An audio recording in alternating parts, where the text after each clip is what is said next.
আমরা বন্ধু ছিলাম না, আবার প্রেমিক প্রেমিকাও ছিলাম না। আমরা ছিলাম ওই দুটোর মাঝখানের একটা ধূসর জায়গায়, যেখানে মায়া আছে কিন্তু কোনো নাম নেই। তোমাকে ভালোবাসি বলার অধিকার আমার ছিল না। আমি সবসময় ভয়ে থাকতাম, বেশি কাছে গেলে যদি তোমাকে হারিয়ে ফেলি।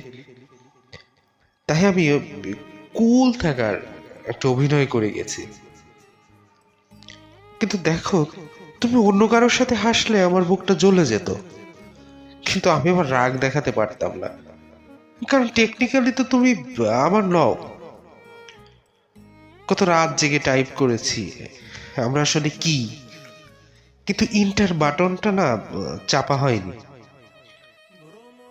উত্তরটা যদি কিছু না এটা হয়, সেই ভয়েই প্রশ্নটা করা হয়নি।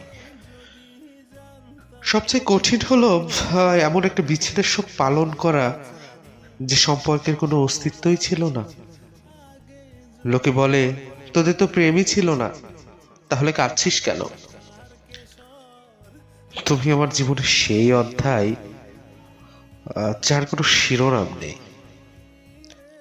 তুমি আমার অলমোস্ট লাভার হয়ে রয়ে গেলে।